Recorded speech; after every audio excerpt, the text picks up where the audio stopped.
Жақсы, олай болса сабағымызды бастайық. Тақтаға назар аударыңыздар. Францияның императоры және Францияның жаңағы көптеген жерлерінің көлемінің ұлғаюына Франция мемлекетінің қайраткері, көшбасшы және де император болған. 1769 жылы 15 тамызда Корсика аралында адвокаттар отбасында дүниеге келеді. 10 жасында Францияға аттанып, сол жақтағы әскери училищеде білім алады. Әскери училищеде өзінің ерекшеліктерімен көзге түседі, математика пәнінен жақсы болған және ересектерді өздерінің әсіресе есте сақтау қабілеті арқылы таңғалдырған, өлеңдерді, поэмаларды жатқа айтқан, алайда шет тілдерді білуден үлгерімі нашар болған. Мектепті 16 жасында бітіріп, Францияның әскери академиясына оқуға түседі. Әскери академияда кіші лейтенант атағын алады. 1789-94 жылдар болған революция кезінде Тулон қаласын азат еткені үшін 24 жасар Наполеон бірінші капитаннан бригадалық капитан дәрежесіне дейін көтеріледі. Және содан кейін Италияға жасаған әскердің көшбасшысы ретінде тағайындалады.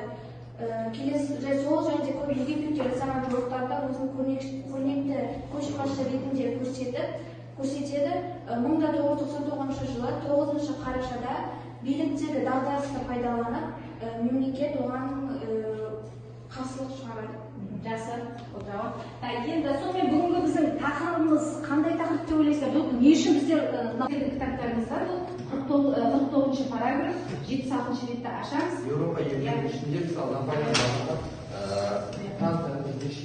оқулықпенен танысарыз, сіздерге мынандай тапсырма. Бірінші топқа жаңағы осы Наполеонның сыртқы саясаты қандай, екінші топ сіздер Наполеон жорықтары қалай жүргізді, үшінші топ сіздер жаңағы жасаған жорықтарының негізгі кезеңдерін атайсыздар. Кәдімгі кітаппен жұмыстарын бір қарап шыға алайық. Айдары бойынша осы Наполеон жорықтары кезінде мына жылдарда қандай оқиғалар болды, сол туралы айтып өтейік. 1792 жылы қандай оқиға болды, кім айтады? 1792 жылы Францияда алғашқы император болды. Дұрыс. Келесі 1799 жылы 9-10 қарашада Францияда алғашқы төңкеріс болды. Және де генерал Наполеон Бонапарт Француз республикасының алғашқы консулының атағын алды. Жақсы, дұрыс. 1799 жылы конституция бекітілді, тақтық жоюды бөліну бекітті, және де ар ождан бостандығы мен сайлау құқығы жариялады. Жақсы, келесі 18 бірінші жылы Наполеон Рим папасымен келісім жасап, Наполеонның билігін мойындады. Католик діні Францияның мемлекеттік дініне айналды.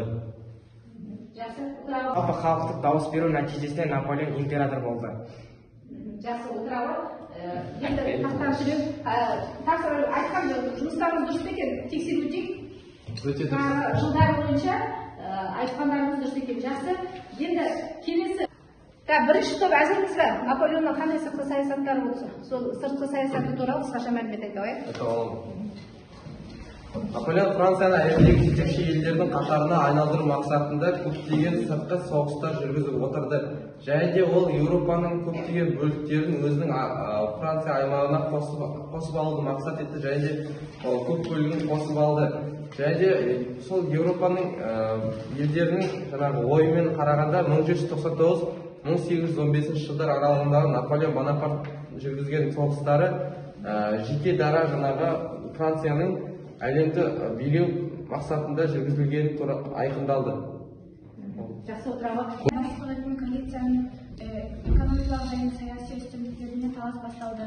Сол соғыстарда Наполеонның әдістері басшылық және басқыншылық пен тонаушылық болғанымен, ол Еуропадағы феодалдық абсолюттік соғыстарға феодалдық құрылымдарды басып алды. 1812 жылы маусымда Ресейге қарсы соғыс ашты. Сол соғыстар нәтижесінде Наполеонның империясының құлдырауына әсер етті.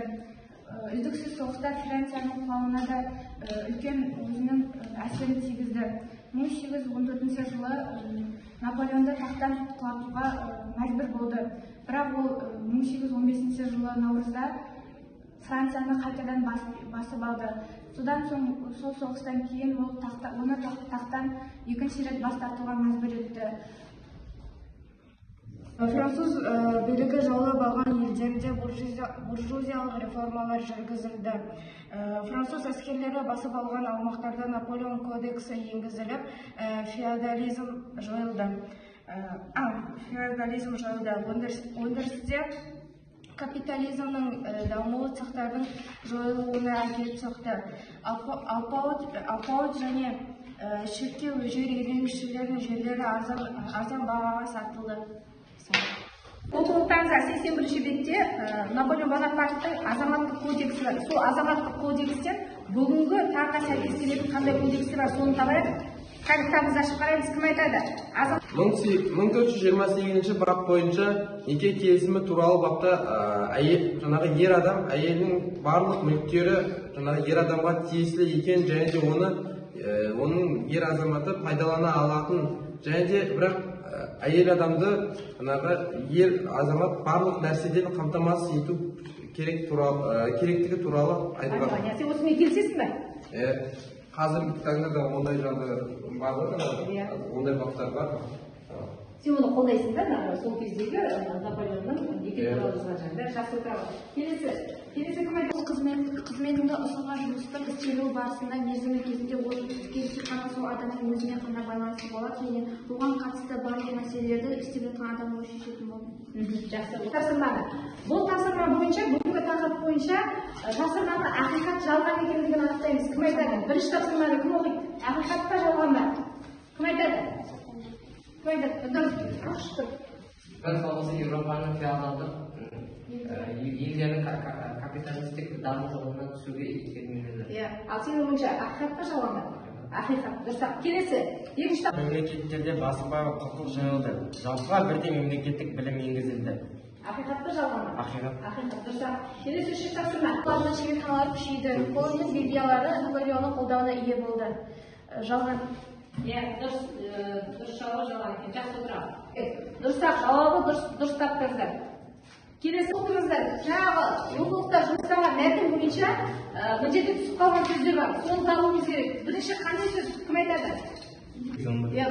Дұрыс. Келесі. Және Италия. Оқу тапсырмасы біздің келесі ұсынысым деген. Алдарыңызда секілді толтырып жаза қойыңыздар. Не білдіңіздер?